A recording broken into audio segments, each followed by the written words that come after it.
Right, good evening, everyone. I'd like to call to order the work session for the City Council for the City of Wildwood for Monday, October the 11th, 2021. Ms. Eldridge, would you please call the roll? Mayor Boland, Here. Councilmember Galani, Here. Councilmember Hopper, Here. Councilmember Jaxi, Here. Councilmember Bertolino, Here. Councilmember Dodwell, here, Councilmember Ottenberg, Here. Councilmember Edens, here, Councilmember Brost, Here. Councilmember Garitano, Present. Councilmember Flasher, Here. Councilmember Rambo, Here. Councilmember McCutcheon, Councilmember Farmer, Councilmember Nyan, Here. Councilmember Bartoni, Here. Councilmember Clark, here. All right, excellent. So welcome again, everyone. Before we get to action items, under information, we have 10 items, I believe. Is there anything under information that any member of the council would like to discuss or you may have a question about before we go into action items? All right, see, Councilmember Brost. Yeah, on the Celebrate Wildwood, I guess what I would like to suggest, and I say this with a smile, is maybe the council members with bags of candy can leave about 15 minutes early. So when the police told me to speed up, I just couldn't do it. So that's my only suggestion toward the Celebrate Wildwood for next year. I'd hate to miss out on all that fun of handing out the candy. So maybe they could shove us all out early and then let the parade follow. Can I second that? The kids love it. I'd hate to change that, but I understand you got to keep a pace, but I disobeyed the police officers. Just don't tell them. Thank you. Councilmember Garitano. Yeah, we did actually talk about that at the Wildwood celebration. So we'll figure out a way next year. We may do golf cart driving training for the council members. But anyway, the commission members will be here later. They can share more, but was one of the things we can look at it. Yeah, and in all seriousness, we had a little confusion this year relative to whether the candy could be tossed versus the children approaching the carts, which ended up being, I think, worse than actually tossing it. So Councilmember Brost, we will have a defined plan next year, and all you have to do is show up with a few bags of candy and it will go very smoothly, I assure you. Well, that is just so much fun. So I hope so. Got to keep the candy in the game. Thank you. Yes, we do. Yes, we do. Thank you. Anything else under information before we get to action? Councilmember Edens. Yes, on the two properties, part of the hazard mitigation grant program, because I know they're required to be kept as open. Do we have to demolish any pre-existing structures? And if so, how long do we have to do that? Rick Brown. Thank you, Mr. Mayor. Councilmember Edens, the structures on both properties were demolished last year. So they've been gone for some time. This is just the final, essentially, paperwork required to wrap up the project with SEMA. But the structures have been removed for some time now. Okay, thanks for jogging my memory. Okay, anything else under information? All right, seeing none, we'll go into action items. The first is in the Department of Planning fence regulations. So the impetus for this arose from a discussion that the city attorney and I had, and I mentioned this in my mayor's report 2 or 3 weeks ago to the council that I do every Friday afternoon. And essentially, according to the city attorney, our fence regulations are rather sparse compared to many municipalities. And as you might surmise, something as seemingly insignificant as placing a fence between two neighbors can sometimes end up in significant dispute and disruption, ultimately involving the city sometimes, and there isn't much we can do. And secondly, of course, we have extensive regulations relating to all sorts of things that hopefully maintain the beauty of our wonderful city. So the city attorney thought it might be good if the council at least looked at whether it wanted to have any changes, looked at how we compared to other municipalities. And if it did, it could, if it wanted to make changes, then we could get some ordinance language drafted and presented to the council. So as you know, the city attorney has presented a brief memo to you that shows the comparison between us and just a few other cities, and you can see the differences. If the council is interested in having this matter looked at, I would recommend that it be referred to the Planning and Parks Committee for review and report to the council.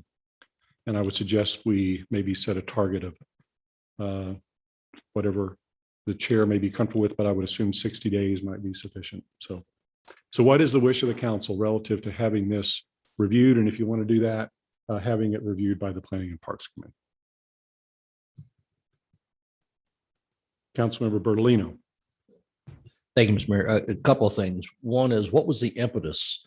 Why is this coming up? I mean, within a subdivision, in fact, the one that I live in, the subject of fences comes up, and most HOAs have indentures about the fence size and so on and so forth. If the city took more aggressive action and had more detailed requirements, would it require every HOA in the city to redo their indentures? That would be one concern. Number two is the old adage, don't pass a law you can't enforce. And do we want to get in the position of enforcing fence rulings on every subdivision in the city? And thirdly, I guess, do we really have the right to impose certain regulations on private property? I'll take those in order. So the impetus was a fence matter that actually arose out of a situation involving a CUP. It's not part of an HOA. So it's just sort of in a non-HOA regulated area, but nonetheless somewhat regulated by the city. And this indication from our city attorney as to our fence regulations and what they do and don't do arose out of that discussion that I had with him. Relative to HOAs, I think much like a lot of our other rules that we have that impact property, it wouldn't be up to the HOAs to enforce or to change their restrictions necessarily, because the city's rules would trump that and would be enforceable by the city. Relative to having rules that we can enforce, I couldn't agree with you more. And I would hope that if this is reviewed by the Planning and Parks Committee, that they work with the city attorney and decide, and that committee decides that it wants to make changes, that it works with the city attorney to make sure that whatever it suggests would in fact be readily enforceable by the city. And your last question relative to the right to have new regulations on the part of the city that regulates this, I'll defer to the city attorney. Short answer to your question is yes, we can, just like we issue building permits for homes and have architectural design requirements. Councilmember Dodwell. Based on that, do existing residences, properties have a grandfather clause that does not require them to make changes until the property is sold or something? I would anticipate that any ordinance would allow for a vested right to continue until substantially changed. Yes, good question. So this wouldn't be about unraveling fences that are already there. This is prospectively anything new. Okay. Councilmember Bartoni. So as chair of the committee, I don't mind taking a look at this, but I don't want us to have a solution looking for a problem either. It's, if we've had an isolated incident, if we've had maybe 2 or 3 isolated incidents over 25 years, I don't know if we necessarily need to get an ordinance in place for that. But, we've all gotten phone calls from residents that we have deferred to the HOA, and said that's an HOA issue. And now to come back and say, well, we can trump an HOA on an issue, I think we might be kind of contradicting ourselves a little bit. If the council wants us to look at it, our committee will look at it, but I'm on the surface, I don't know if I'm too excited about this. So respectfully, I would offer a counter argument. And the focus on HOAs, this isn't, and the city attorney can speak to this, but I don't think we're looking to regulate HOAs. My concern, and the reason I mentioned this in my mayor's report, and it's now before the council for consideration, is given where we sit today without regulations relating to this, once something is done, you're just going to like it. And we have a very attractive city. And imagine driving down Highway 109, Highway 100, Strecker Road, anything that is not subject to an HOA that may have fence rules associated with it already. In other words, that can be done only or solely within the scope of the city. We don't have much. And so it's kind of about anything goes. And that means that any of us and any of our residents can drive down major thoroughfares and someone decides to put a fence that may be pink, 20 feet tall or whatever, you're going to live with it. So that's the reason this is here. And they are sometimes forever. So does anyone want to, any other comments, or anyone will make a motion, or Councilmember Bros?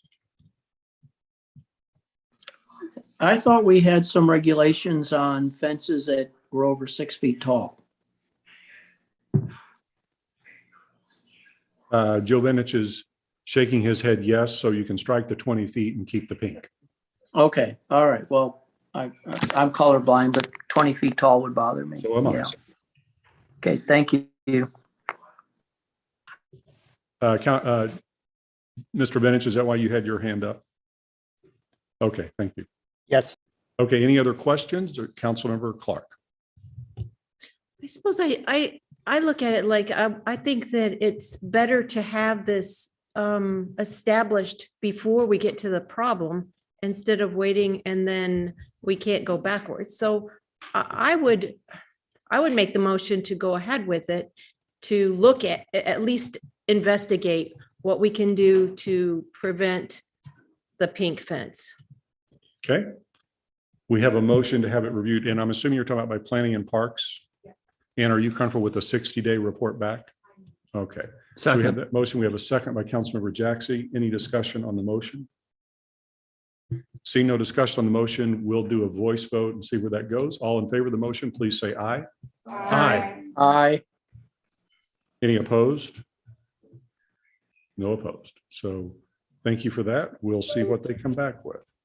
And thank you to the city attorney for raising the issue. Okay, next under planning and parks, update on aquaculture operation. Mr. Benich. Thank you, Mr. Mayor. Mr. Mayor and members of City Council, the Planning and Parks Committee has provided your consideration tonight a report with several recommendations relating to the aquaculture operation on Wild Horse Creek Road and others that might be considered in the future at other locations throughout the city, as well as possible changes to the noise code.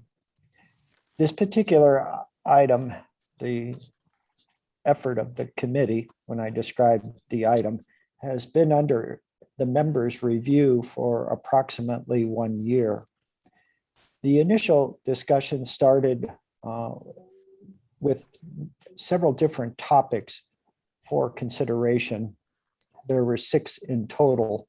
Tonight, the committee is recommending the city council consider 3 of those 6. The other 3 will be on agendas of the committee in the future and may ultimately be presented to city council. But again, tonight is just the first 3 of the 6. Those 3 relate to the definition of nighttime and daytime hours for the purposes of determining compliance to the noise code levels. The second is to restore certain permitted uses to the existing aquaculture operation that exist on Wild Horse Creek Road. And then finally, lowering the nighttime decibel level from 50 decibels to 45 decibels. The department included a substantial amount of information in support of the last recommendation or the last report with recommendation from the committee. And that kind of traces the lineage, so to speak, as the iterations of discussions occurred at the committee with surrounding property owners and others. So tonight, again, the department is providing to you that report in a final form. And the committee members obviously can speak to their support or non-support because the vote was not unanimous. It was 6-2. And the two opposed certain components of the three items before you tonight. And again, the department is here to answer any questions regarding the process or the outcome of that process. But I do hope that the members of the committee will join in and provide their particular opinions and insights as well. Thank you. Okay, so Joe, before we get to the discussion, the action you would be looking for from the council would specifically would be what? Mr. Mayor, the department will respectfully request, based upon the 6-2 vote in favor of moving forward with the three items, authorization to prepare the required legislation. Thank you. Okay, and I think I heard some discussion about the way this may have been, something about the experts and the testing and that sort of thing. I don't know if that was part of the discussion. I could be thinking that. Yes, sir. The committee did authorize the engagement of Acoustical Associates, a firm out of Northern Illinois. That firm did both 2 series of testing over the course of this process. And certainly there are questions about the protocol, given that 3 of the motors or aerators were non-operational when the testing was done. And the consultant chose to use a mathematical formula to replicate the 3 motors not operational in conjunction with the 3 motors that were operational. Thank you.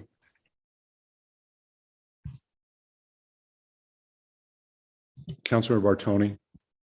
I'll go ahead and make the motion and we move forward with the department's recommendation. So a motion by Councilor Bartoni to proceed with the department's recommendation, seconded by Councilmember Flasher. Any discussion on the motion? Councilmember Clark. I have a number of points to make on this. First, the first and third issue that you brought up, I see no problem with, but I think we owe it to our residents to minimize the annoying sounds. I agree with that. And I also agree that we need to, we owe it to our residents who own such properties like the aquaculture operation to resolve the complaints in a timely and low cost basis or a manner. The second point is that although we have some direction for testing in the current ordinances, I would suggest that we don't have a standard operating procedure for verifying compliance in accordance with the specifications and tolerances that are listed in the ordinance. This objective, scientific, chronological, experimental procedure that I'm talking about would avoid the need to to develop and to justify a test plan. We don't have a set test plan for this type of meeting the specification. And without that, we could go and do a different test with everybody that comes forward with an issue such as this. We did have agreed with the neighbors when they came forward and spoke on this, that we would go ahead and test all 6 of these new motors that were installed according to a test procedure that we offered them and that they accepted, that these 6 motors would all be running at the same time at full throttle. This was a designed experiment, and it was to be conducted in a controlled study of a normal functioning of all 6 of these motors in the process that would be normal as the aquaculture system is running. However, these parameters, as you just said, were changed because 3 of these motors were not operational at the time. And instead, like you said, with the mathematical inferential statistics we used instead of actual data. And these 3 inoperable units were assumed to be perfectly assembled, installed, and operational.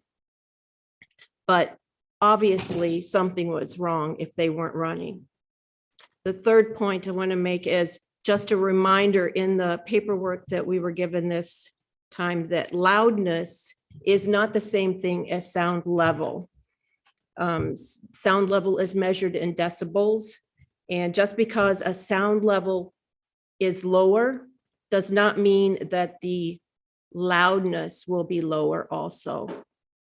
Loudness is based on a curve, a logarithmic curve of the sound level and the frequency. And so you could have a 50 decibel sound level at 250 hertz be equal to a sound level of 36 decibels at 2000 hertz. So it depends, it's a complex system, not just a linear one. The fourth point is that this issue has been worked on for years and has not been completed as of yet. If we had done this testing that we designed initially and found these motors to be the source of emitting the sound or the noise, then we could have eliminated this issue long ago. We've spent more time on this one issue over the years than on all of the issues on our strategic plan that we're planning on finishing by 5 years. I would suggest that instead of moving forward with all 3 of these items, that we just move forward with the 2 until we have gone back and finalized this testing. Yes, it is another cost because we didn't do it right the first time. But if we don't complete this testing, then we're going to come back to this later. Anytime we do a partial testing of an experiment, you're going to have data that you didn't get in you don't have anything to base it on next time when you come back. So just from the cradle to grave process of finishing a project, I would suggest that we need to finish this and then move forward. It may or may not show a difference in the data that we get because the theoretical could possibly meet the actual data. I don't think it will exactly. After looking back at the reports from previous companies that came in and did testing back, I think in early 2020 maybe, and also in 2013. I think that we will get some variation there. So my stand is solid on this. I say that we don't move forward until we have complete testing and we honor our residents who we told we would do this testing to completion. So Councilor Clark, just to make sure I understand where you're coming from on this, did I hear you correctly that you support the motion as it relates to items 1 and 3, but not item 2? Is that correct? Yes, 1 and 3 are just the number 1, as I understand it, is the time, the day and night timing. And number 3 is lowering the decibel level based on the ambient noise level that we have determined as a standard. Okay, thank you. And then I think I may have heard a motion to divide the issue in that the latter comments you made there, but you didn't use the word motion, so I did not make a motion. I'm just throwing that out right now to hear back what others have to okay. say. All right. Any other discussion on the motion? Councilmember Galani. Yeah, I would, having been in the committee as well, and with all due respect to Councilmember Clark's points, I would say that, you know, I feel like in this particular issue, we exhausted a lot of energies and efforts working with Dr. Thunder to come to the conclusion that was that they came to. And obviously, I'm not an expert in sound testing or anything to that effect, but I feel like I became close to one during the conversations we had.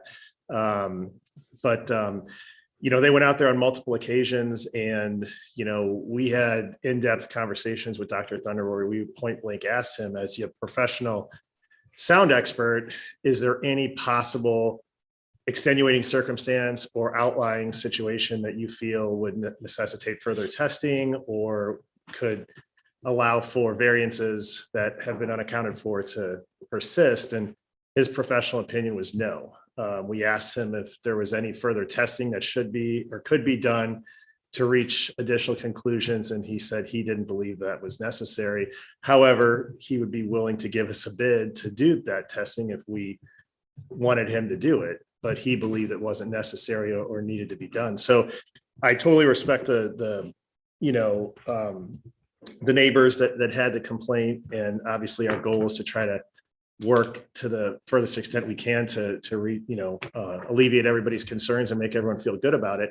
The other thing I'll say is that, you know, even with, we're at 50 decibels right now and looking at lowering it to 45, you know, the testing that Dr. Thunder did had the decibels of the noise coming from this aquaculture area. And I think it was like 32 or 33. It was well below. It was, I don't remember the exact number of him, but it was in the low 30s at max capacity with all 6 running at full throttle. So it's well below the even lower standard that we're looking to set. So it wasn't like we were riding a thin line or pushing up against a glass ceiling there. And then the last point I just wanted to make is that although they tested the 3 and the other 3 were not operational, which is accurate, all of the units are of the same make and model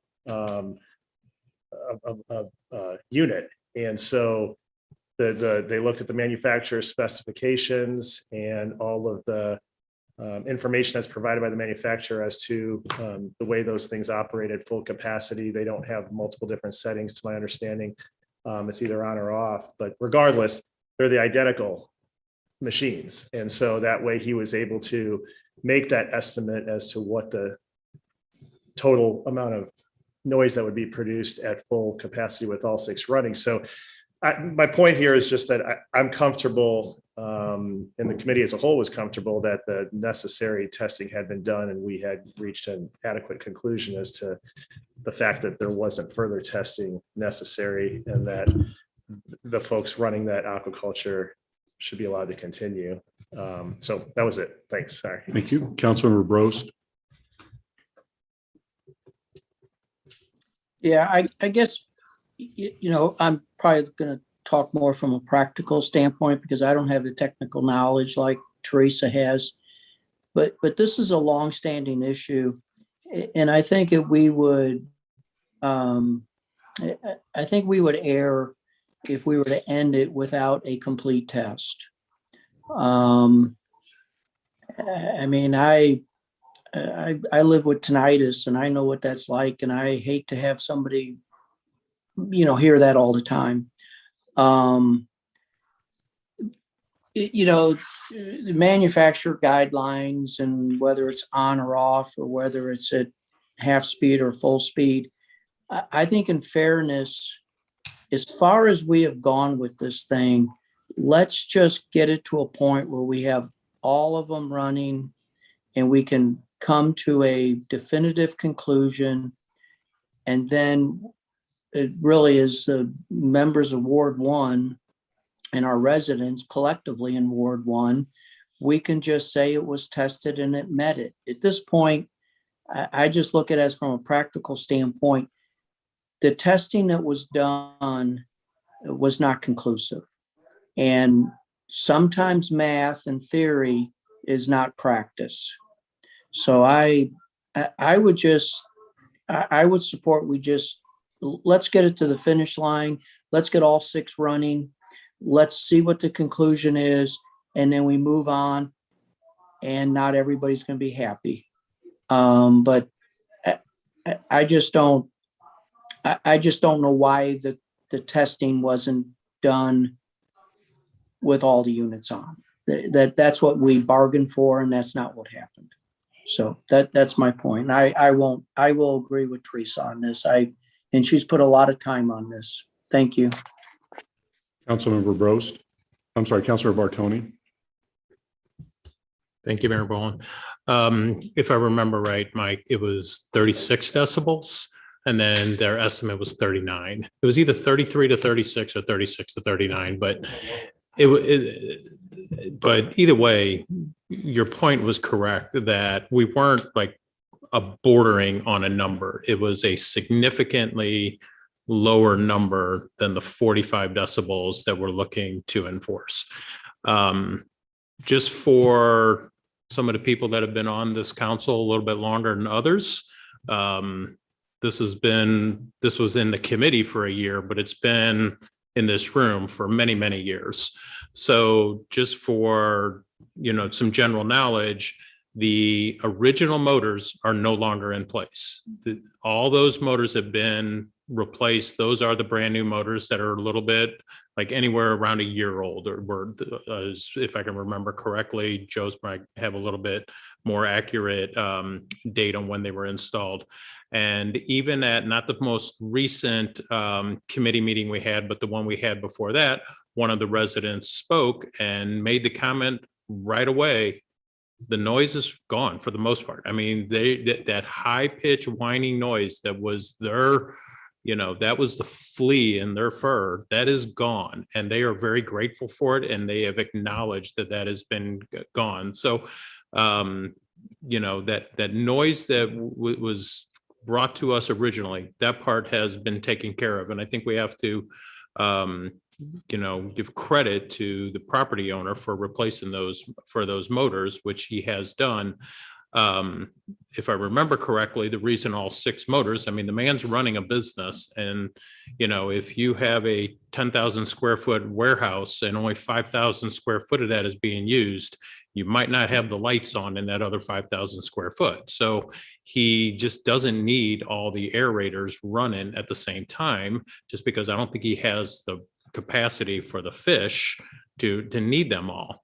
The other part that was brought up at our committee, and it was a great question, but we verified, is the motors are either on or off. There's no throttle. They don't run halfway. You turn them on or you turn them off. And when they're on, that's the noise they make. And when they're off, they obviously don't make any noise. So, and then, Dr. Thunder and his son both said, they're the experts. And sometimes our consultants give us answers that we're not looking for or may not agree with. But at the end of the day, they're the experts. And we have to pretty much accept what they're saying as the truth. And we confide in them on other issues. And if we believe them on one issue and not another, it just doesn't seem consistent with me. So I'm comfortable moving forward with this. I think that everybody has done everything that can be done at this point and needs to be done at this point.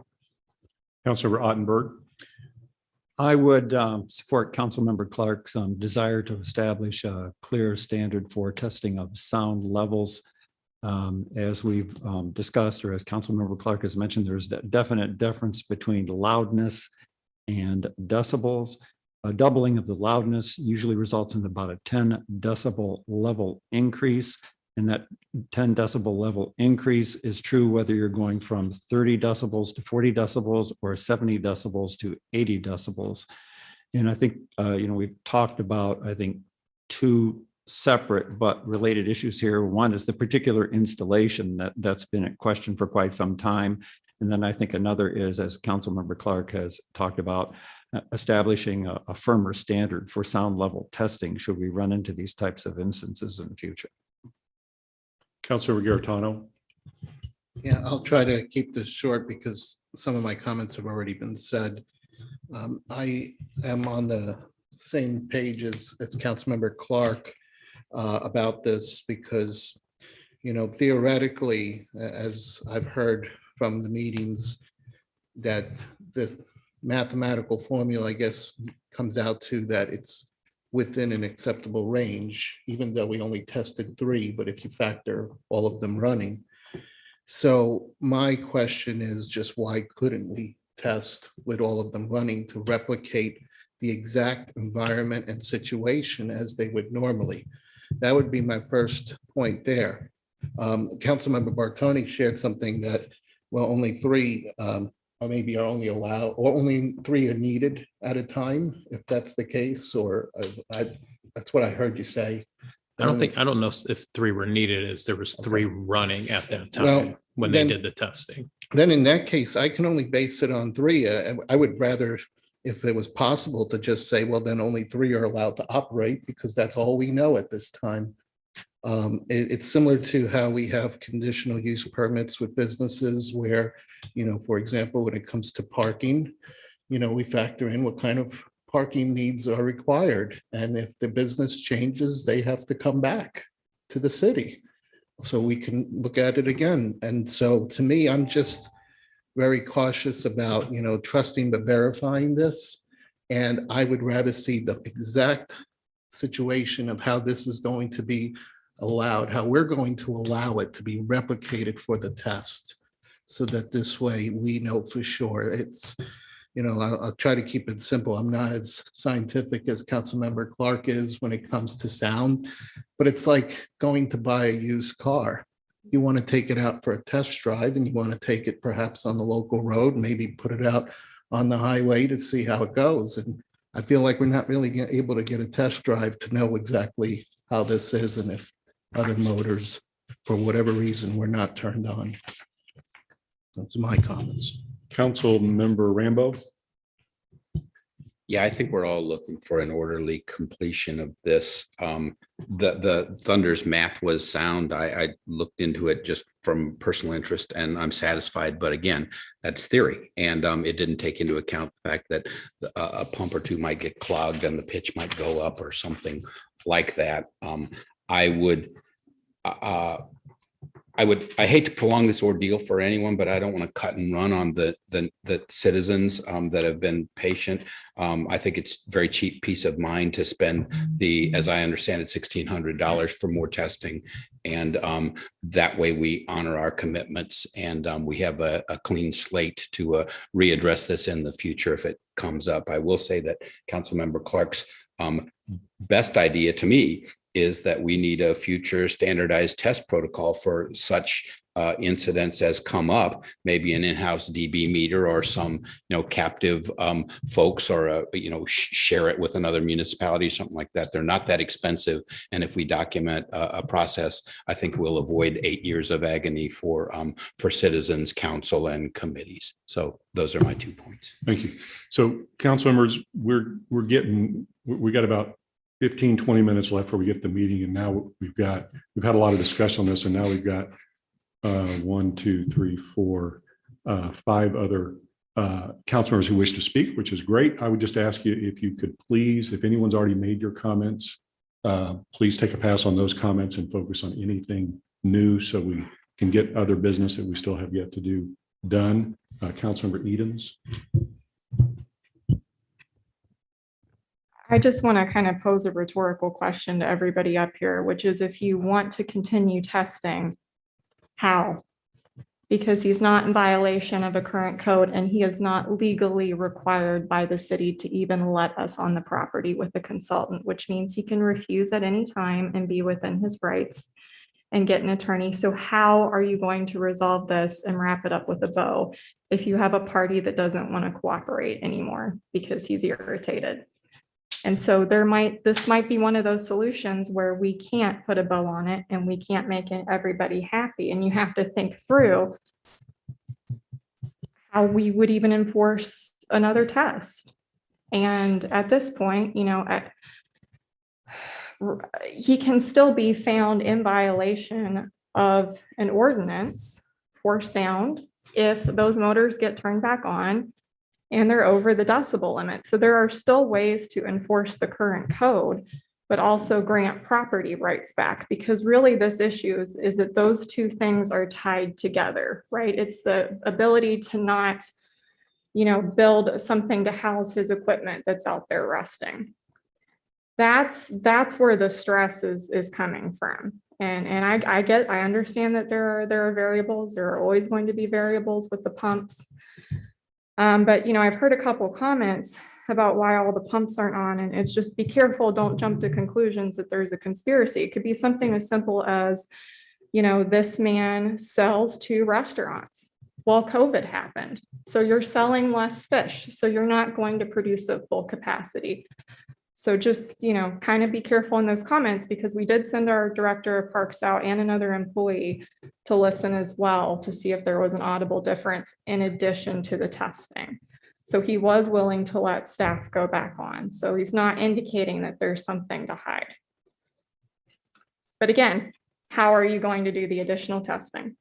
So I'm not speaking for or against. I asked the city attorney that question. He said that if it were the case that the property owner refused access, the testing could be done from a neighboring owner that would give access. So it can be done either way. But can I clarify? Sure, go ahead.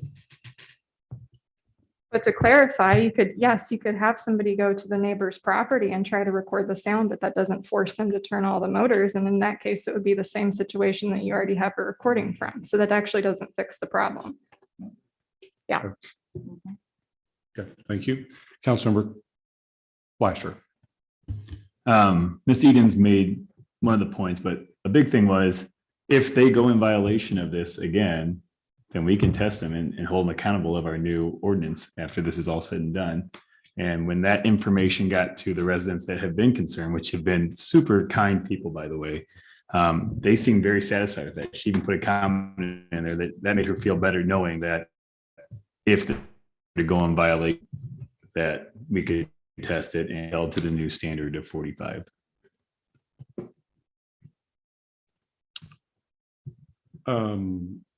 Councilmember Hopper.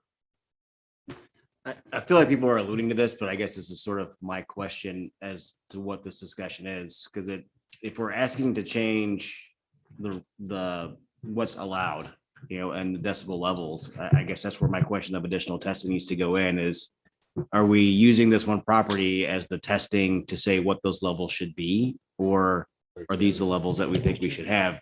Because and that question to me leads into what Councilmember Edens and Councilmember Fleischer have said, like if we're going to change these regulations in place, then we can go back and say they're in violation. It would be retested again. But I guess I'm curious why the more testing now, how that changes what happens with this information that we have so far. Okay, so we've got two others left. Just real quickly, I talked with the city attorney as well relative to what if they don't turn 3 on. So I guess eventually, if they don't, they don't. But if they turn at some point the 6 on, then you test while the 6 are on, and the property owner would not have noticed that you're doing that. So that's one possible option. Councilmember Nyan. Just briefly, because pretty much everything's already been said, but I did want to say, just because if we test again, that doesn't mean in a week, one of those motors something can go wrong with it. It could start making more noise. So that's why I think it is important going forward. Like, even if it tests fantastic, that could change in a month, 2 months. So it's the continued testing. If it becomes an issue to the neighbors again, I feel like it's going to be important. The other thing is, I believe the property owner is planning to build a single family home on the property once this all gets taken care of.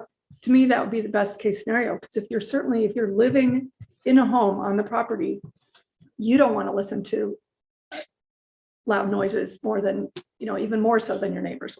So that was just something I wanted people to know. Last one, Councilmember Clark. Yeah, I just wanted to respond to a couple of things that were said. For one,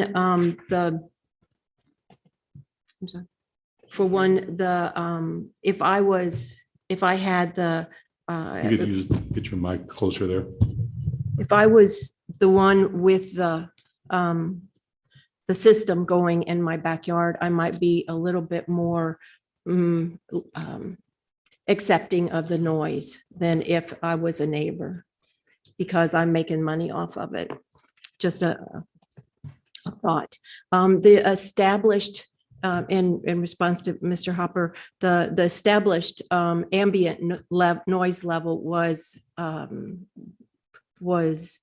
from an offsite area. It wasn't from the area that is in question right now.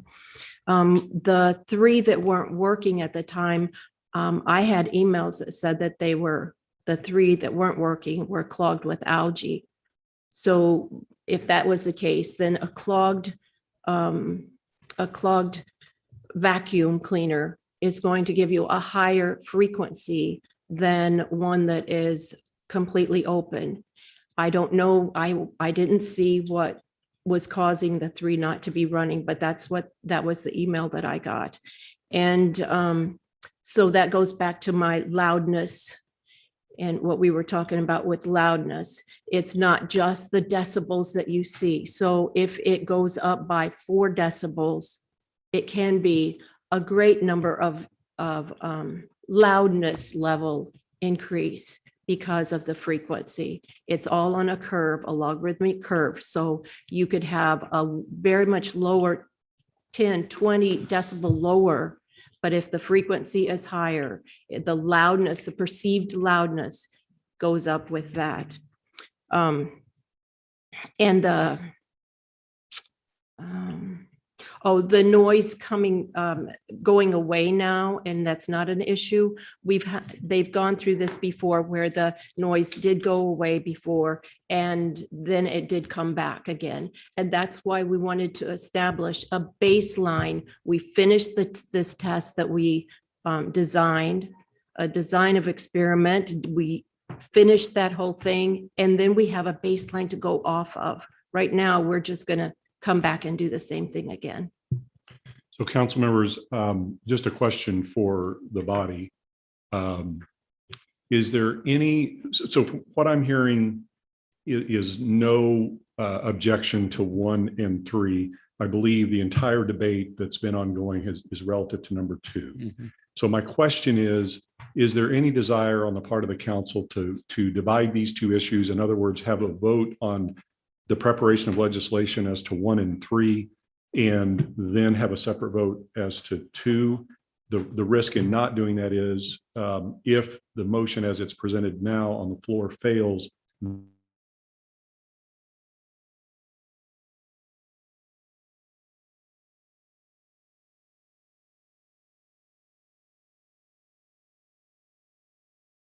then it all goes out. So, and We're of changing the motion at all. And Okay. we're talking about somebody's property rights. Okay. Yeah. Okay. So, all right. So the motion on the floor is the preparation of legislation that will address all 3, 1, 2, and 3 contained in the letter to the council and me from our planning and zoning chair. Let's do a roll call vote, please. An affirmative vote is to proceed with the drafting of legislation. Councilmember Galani, Yes. Councilmember Hopper, Yes. Councilmember Jaxi, Yes. Councilmember Bertolino, Yes. Councilmember Dodwell, Yes. Councilmember Ottenberg, Yes. Councilmember Edens, Yes. Councilmember Bros, No. Councilmember Garitano, No. Councilmember Flasher, Yes. Councilmember Rambo, No. Councilmember McCutcheon. Oh, she's absent. Sorry. Councilmember Farmer, Yes. Councilmember Nine, Yes. Councilmember Bartoni, Yes. Councilmember Clark. No. Okay, so the motion passes to have legislation drafted. Presumably, we will have a bill at the next council meeting. Is that correct, City Attorney, for first reading? That's correct, Mayor. Okay, thank you. And thanks for the discussion on that. Point of order on that. Yes, you- So Mayor, since this has been to the council in the past and then it was referred to committee, does it come back for first reading or does it come back for second reading? First reading. It comes back for first All reading. legislation has to have 2 readings. I know, but we've had a first reading and it might have been 2 years ago. I mean, it was a while ago. And maybe we would have to actually go back. I'm not saying I'm 100% Well, if we had a first positive reading about two, that. yeah, if we had a first reading 2 years ago, that motion for first reading either had a second reading and it's now law, or it got postponed, and I'm not aware of a postponement. Are you aware? Well, I think it was just referred to the committee, and I'm just kind of Okay, let's throwing get out. clarification. Yeah, In it- we're gonna have to do some research on All this, right. I would think. In any event, this is a new legislative session with a new council, so it would be a new bill. Okay, thank you for clarifying. Thank you for the question. So we will have first reading of that at the next meeting. Next, this was an item Councilmember Edens wanted brought up, pavement markings on westbound Clayton Road at Clayton Hollow Court. Councilmember Edens, would you like to speak to that? Yes, just that the county used to have the right turn arrows spray painted on the lane. They went and repaved it, didn't return it. For a couple of years, the HOA had contacted the county and they said, oh, yes, we'll put it back. And then later it was no. So at one point, the county did acknowledge the need for those arrows. A lot of people try to pass on the right. It's where Clayton narrows down into one lane. Our police department has been wonderful about coming out using the radar guns, but it's not uncommon to have near misses or hear the horns blow when people try to pass on the right. And it was not as bad when there was an arrow spray painted. I think people tend to ignore the standing signs, but. So we don't have jurisdiction on Clayton Road, since as you pointed out, it is county, but we could, through our city administrator, request the county to implement Yes. those markings if the council's in agreement with that. Is that what you're Yep, that's after? exactly what I'm asking for. Okay, why don't we make that a formal motion just for, to kind of liven it up with that? To Yes, make it, a serious matter, seconded by Councilmember Bartoni. So we have a motion that we request the county to make the pavement markings in this location as indicated. Is there any discussion on the motion? See no discussion, all in favor of the motion, please say aye. Aye. Any opposed? Any abstentions? Thank you, and thank you, Councilmember Edens, for raising that and waiting for 2 weeks while we followed the sunshine law to get that done. All right. Mr. Vintage, under miscellaneous, we have 5 items. If we're almost up to our, as you know, our meeting time with for the council at 7. So would you like to mention anything about any of these receipt and files for the council's benefit? Mr. Mayor, just the first 2 items. The first item relates to the Crossings Community Improvement District, and Mr. Cross may have something to say about that. The second item relates to a conditional use permit. And as the city council may be aware or aware, any action by the Planning and Zoning Commission on a conditional use permit has a 15-day period for the members of the city council to exercise its power of review. And so I'm just advising the city council of such. Thank you. Thank you. We may come back to you in a moment relative to PZ 4-21, the second. Let's handle the first as it's presented on the agenda. City Administrator Cross, is there anything you'd like to mention relative to the Crossing CID budget? Thank you, Mr. Mayor. I will just simply note that the budget was presented to the Crossings Community Improvement Board at their last meeting on September the 23rd, I believe it was. It was reviewed in detail and it was approved to move forward with it. So it comes before the council as a matter of just, of course, to look at it, but no action is required necessarily by the council. Thank you. Okay, thank you. Any questions to our city administrator relative to the first receipt and file relative to the Crossing CID budget? All right, seeing none, Mr. Vintage, relative to PZ 4-21, the Bookendorf matter, is there anything further you'd like to mention relative to the solar panels that were installed at this location? No, sir. Thank you for the question. But again, if anyone on city council would like to consider exercising its power of review, you have 15 days to complete such. Thank you. Thank you. Any questions from any member of the council or comments relative to PZ 4-21, the second item under receipt and file? All right, seeing none. Mr. Vintage, relative to 3, 4, and 5, those being PZ 2121, I believe that was a sport court, if I'm remembering correctly. That was in Ward 3, I believe. And then item 4, the liaison positions on ARB, our Architectural Review Board, and Historic Preservation Commission. And finally, the EPA items on the report on the SCODE. Is there anything you'd like to mention as to any of those 3? No, sir, Mr. Mayor, they're just for information. And if any city council member would like to follow up with questions or comments, please contact the department. Thank you. Okay, thank you. Does any member of the council have any questions or comments as to any of those three? All right, that takes us to adjournment. We've got just under 5 minutes before we start our main meeting. Would anyone like to make a motion to adjourn? Made by Councilmember Rambo, seconded by Councilmember Bartoni. It's a non-debatable motion. All in favor of the motion to adjourn, please say aye. Aye. Any opposed? Any abstentions? All right, thank you. Our work session is adjourned and we will convene the main meeting of the council at 7 p.m.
So do you want a picture of the one and then the group picture? So you want two Yeah. different pictures? Just one picture of me with the proclamation. They can.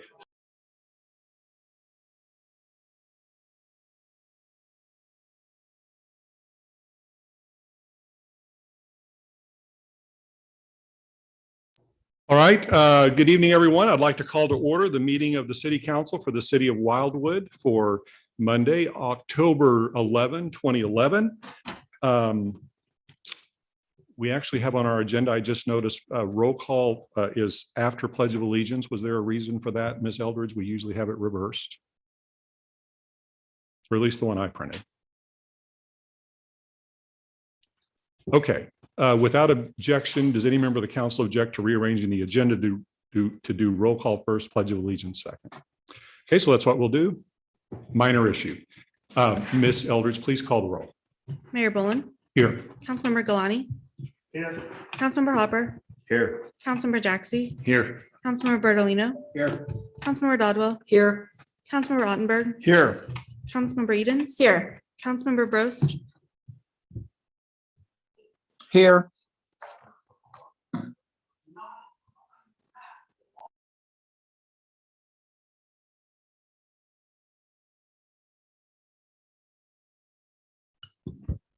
Councilmember Garitano, Here. Councilmember Clark. Here. Okay, welcome again, everyone.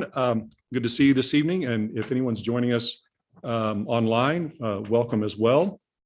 We are honored this evening to have Boy Scout Troop 677 with us to lead us in the Pledge of Allegiance. Gentlemen.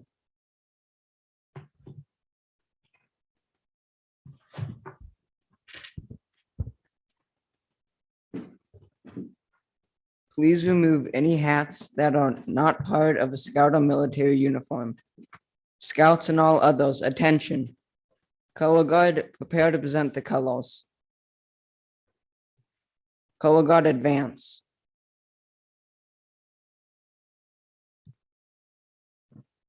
Scout salute or place your hand over your heart.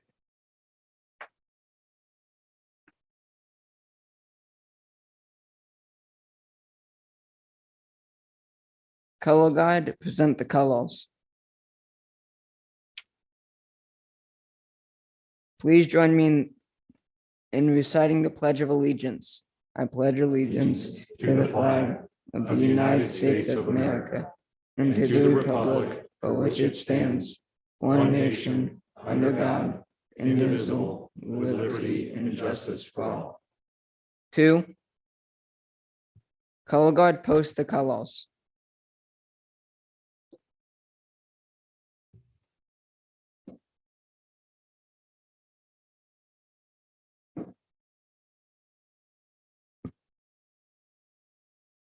Color guard, honor your colors.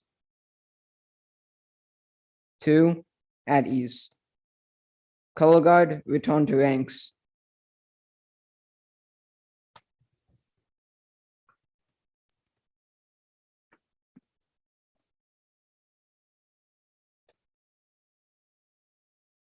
Audience, thank you for your attention. All right, thank you. Let's give them a round of applause, shall we?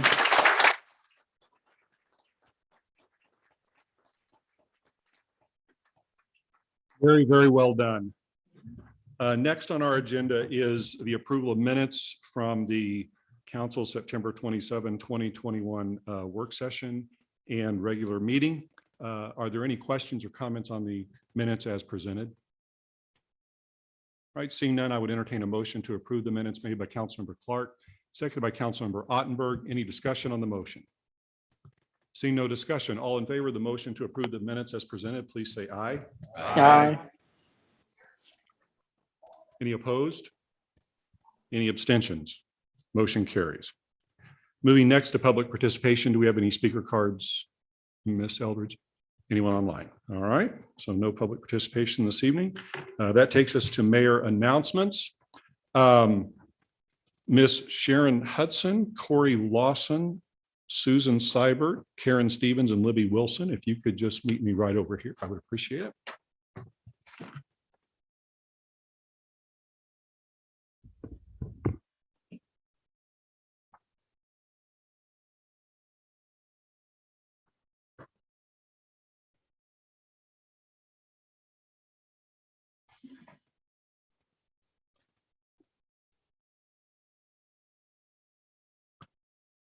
So, council members, as we discussed at our last council meeting, we had an absolutely terrific celebration. But there's actually more to this. So this group started in 2017, planning the celebration for our city. We do every, and what you saw this year really didn't, I mean, it didn't just pop up since the one they did last. It is actually a culmination of many things that this commission has done since it commenced its operation in 2017. We started following the Wildwood Commission Celebration Commission ordinance. And it's big things like the kind of year we have it now, integration of the art, parade, art fair, but it's also the small things. For example, the development of a logo that we can now use each year without having to pay to have one developed every year and cost our taxpayers money.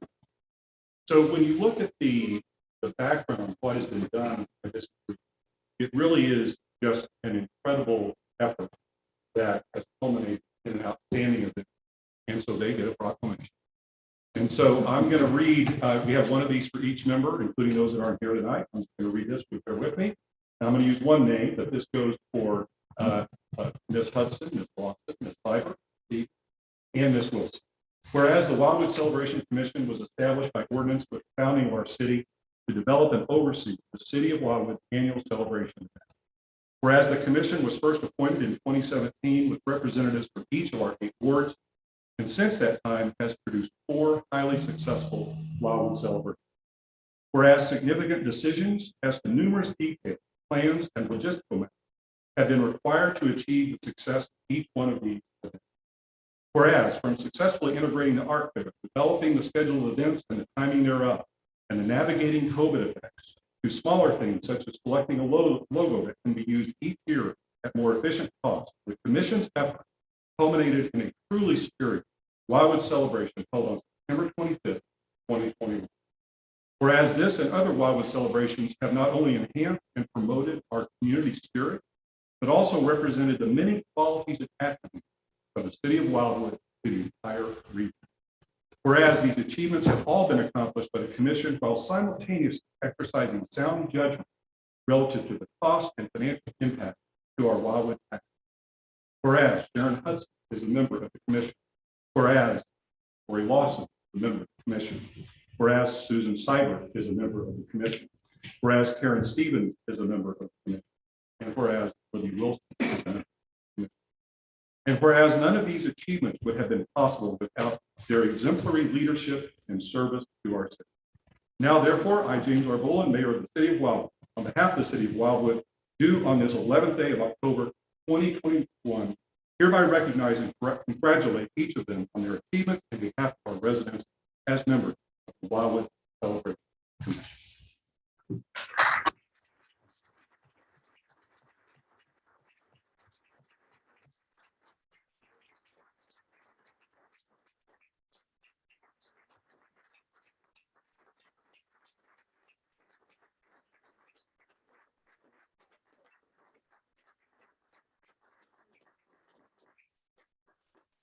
And last but not least. All right. So you want to get that picture? All right.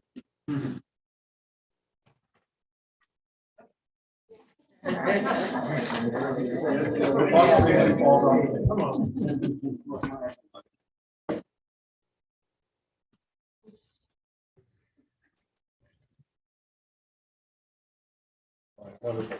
Thank you so much. Seaver would like to say something. I just want to thank all the commission members for all their work. And I'd also like to thank Joe Boonick, Eric Kirk, Travis,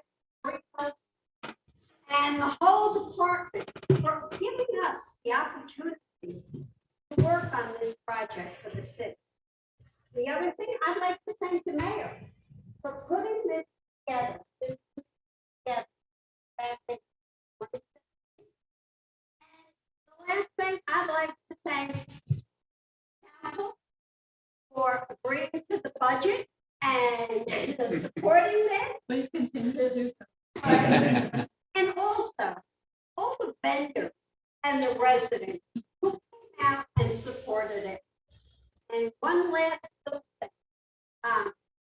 Joe Boonish was in charge of Star Father, and I was in charge of weather, and it worked. So thank you to all of you and the whole crew.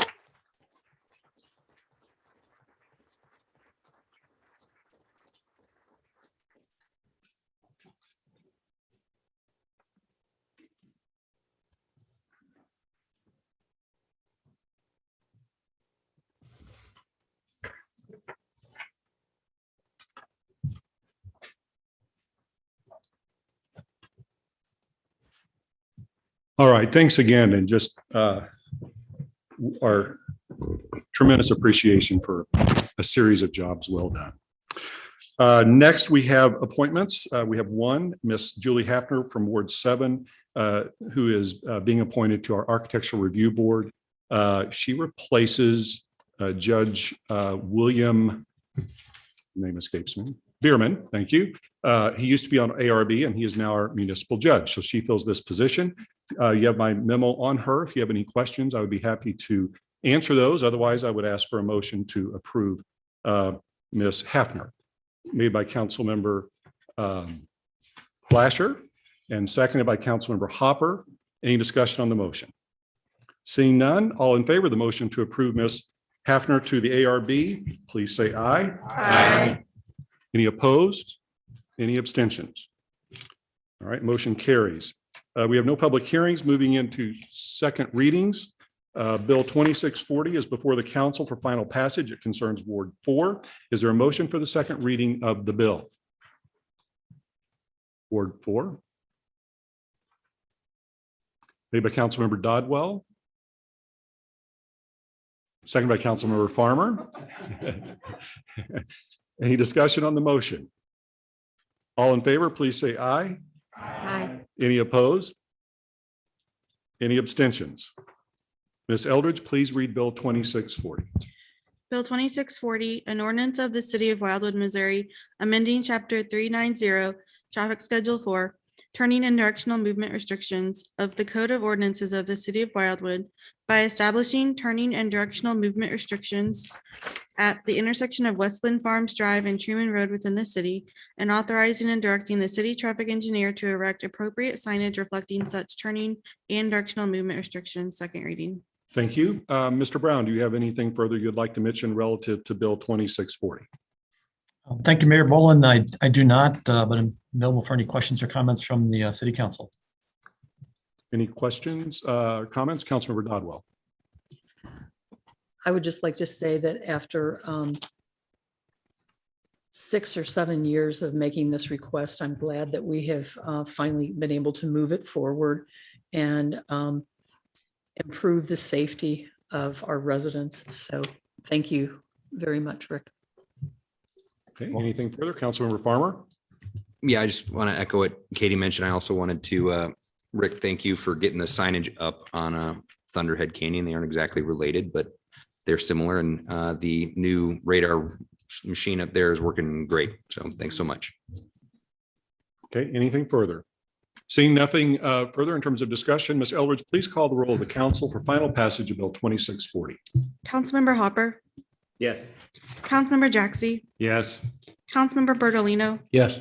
Councilmember Dodwell, Yes. Councilmember Ottenberg, Yes. Councilmember Edens, Yes. Councilmember Brost, Yes. Councilmember Garitano, Yes. Councilmember Flasher, Yes. Councilmember Rambo, Yes. Councilmember Farmer, Yes. Councilmember Nyan, Yes. Councilmember Bartoni, Yes. Councilmember Clark, Yes. Councilmember Galani. Yes. Okay, thank you. Next, we have Bill 2641, and along with Bill 2642 and 2643, at our last council meeting, you may recall when they were up for first reading, we did those en masse.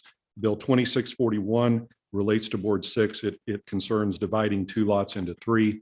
Bill 2642 pertains to Ward 1, and it concerns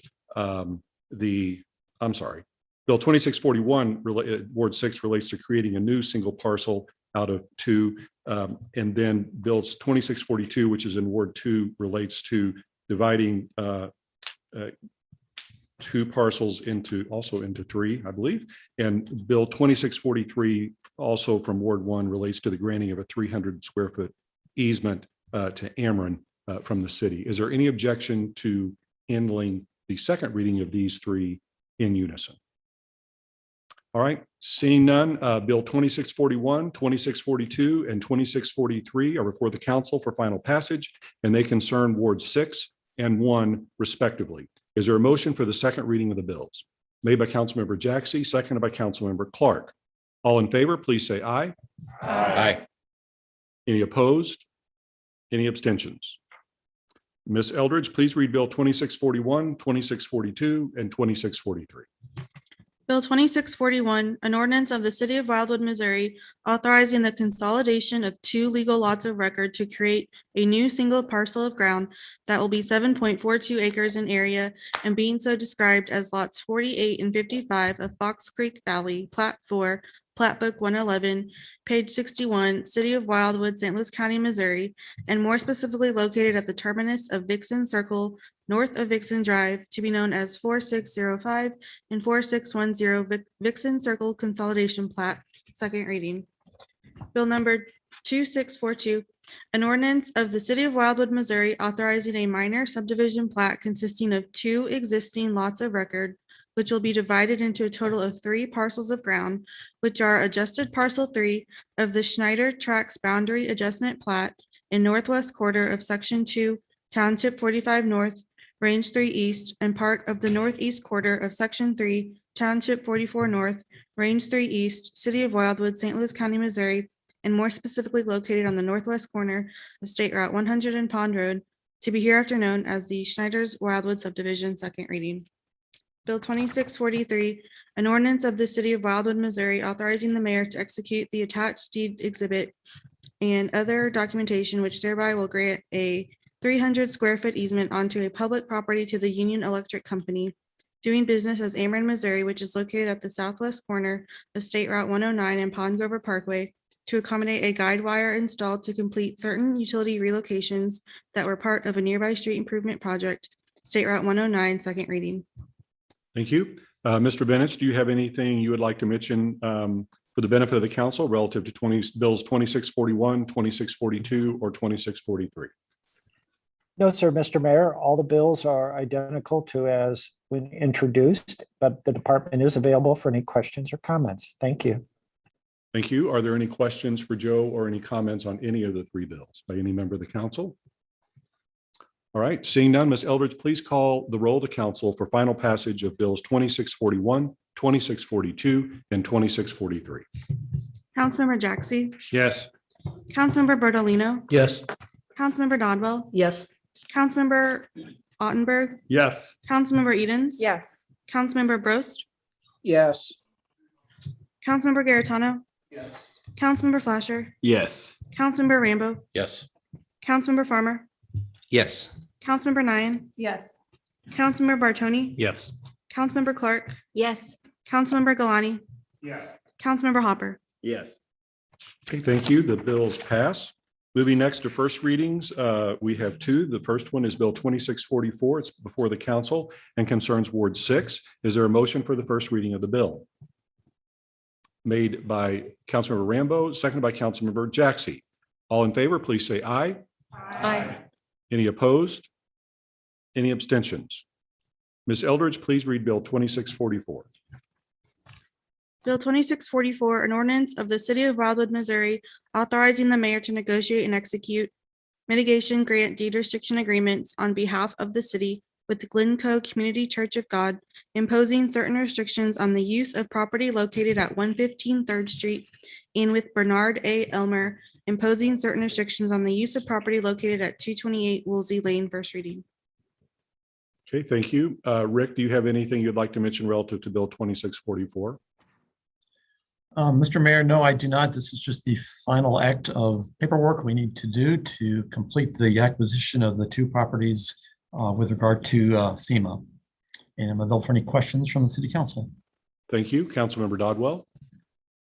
Would it behoove us to do a second reading tonight since it's a small number out of our budget? Rick, is there a need for a second reading on this? If the council is agreeable, that would be fine. I would like to get this back to SEMA as soon as possible, so that would be helpful. That would take a motion for a second reading. I'll make that motion. Okay, we have a motion for second reading, seconded by Councilmember Jaxi. Is there any discussion on the motion? This will take a supermajority 2/3 vote, since we will be doing 2 readings of the bill in the same council meeting as opposed to 2 separate council meetings. We'll do a voice vote and see how that goes before we decide if we need to do a roll call. All in favor of the motion for second reading, please say aye. Aye. Any opposed? Any abstentions? So we definitely have the 2/3 supermajority approval. Ms. Eldridge, please read Bill 2644. Bill 2644, an ordinance of the city of Wildwood, Missouri, authorizing the mayor to negotiate and execute mitigation grant deed restriction agreements on behalf of the city with Glencoe Community Church of God, imposing certain restrictions on the use of property located at 115 3rd Street, and with Bernard A. Elmer, imposing certain restrictions on the use of property located at 228 Woolsey Lane, second reading. Thank you. Any further comments or questions from any member of the council relative to Bill 2644 that is now on the floor for final passage? All right, seeing none, Ms. Eldridge, please call the roll of the council for final passage of Bill 2644. Councilmember Bertolino, Yes. Councilmember Dodwell, Yes. Councilmember Ottenberg, Yes. Councilmember Edens, Yes. Councilmember Bros, Yes. Councilmember Garitano, Yes. Councilmember Flasher, Yes. Councilmember Rambo, Yes. Councilmember Farmer, Yes. Councilmember Nyan, Yes. Councilmember Bartoni, Yes. Councilmember Clark, Yes. Councilmember Galani, Yes. Councilmember Hopper, Yes. Councilmember Jaxi. Yes. Okay, thank you. Finally, for first readings, we have Bill 2645, and it concerns all wards. Is there a motion for the first reading of the bill? Made by Councilmember Galani, seconded by Councilmember Hopper. All in favor of the motion for first reading, please say aye. Aye. Any opposed? Any abstentions? So Eldridge, please read Bill 2645. Bill 2645, an ordinance of the city of Wildwood, Missouri, authorizing the mayor to execute a contract with Wilson Hydro LLC for the provision of professional services in support of the Watershed Erosion Task Force's efforts to begin the permitting process in association with 3 projects that will be required to obtain federal, state, and local agencies' approvals before construction, all of which have been identified as in critical need of repair. First reading. Okay, thank you. Mr. Bennett, do you have anything you'd like to mention relative to Bill 2645? Yes, Mr. Mayor. Mr. Mayor and members of City Council, as referenced in the title, this particular item came out of the Watershed Erosion Task Force. The task force members acknowledged that the permitting process with certain federal, state, and local agencies can take up to 6 to 12 months, and that the critical projects that have been identified by the task force members need to be addressed as soon as possible. And so therefore, they are supporting this particular bill. And this report and the report from the Watershed Erosion Task Force was submitted to the City Council, which ultimately authorized the preparation of this legislation. Therefore, the department is available for any comments or questions. Thank you. Thank you. Councilmember Bertolino. Yeah, Joe, would you like a second reading tonight? Mr. Bertolino, I appreciate the offer, but I think we can wait 2 weeks. Any questions or comments for Mr. Vintage? All right, seeing none, this will be on the council's agenda for its next meeting. We have no resolutions, nothing on the consent agenda. That takes us to miscellaneous. I would like to mention one thing. One of our own, council member Joe Garitano from Ward 8, has recently become president of the Missouri Municipal League. And that is the first time we have had a Wildwood official in that role. And it is just terrific. And he puts a lot of time in on it. So I want to congratulate Joe and thank you for all of your efforts in behalf of the city.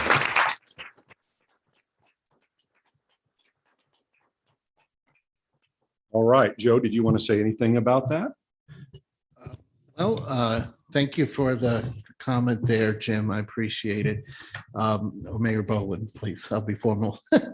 But I think it's just a pleasure to be able to serve in this capacity. And I'm thrilled that I can represent Wildwood in this role. So looking forward to hearing all great ideas and thoughts from all of you here and continuing to advance for the issues that affect Wildwood and all the cities throughout our state. So thanks again for the recognition, Mayor. You're welcome, and thank you. Anything else under miscellaneous? Councilmember Dodwell. I was able to attend the last day of the MML conference here in St. Louis. And I just do have to say that Joe has made amazing contacts with people throughout the entire state who know him now, who recognize the work that Wildwood is trying to do in so many different ways. So I just want to applaud everyone that's been past and current council members as well, because we're doing a lot of good things here that other cities are looking at to replicate. So having Joe in this position will help guide us through that process even more. So good job, Joe. Thank you. Anything else under miscellaneous? All right, that takes us to adjournment. I would ask for a motion to adjourn. Made by Councilmember Hopper, seconded by Councilmember Nyan. As you know, it's a non-debatable motion. All in favor of the motion to adjourn, please say aye. Aye. Any opposed? Any abstentions? We are adjourned, and thanks to everyone in the audience who was with us this evening. Welcome back anytime, and thanks to each member of the council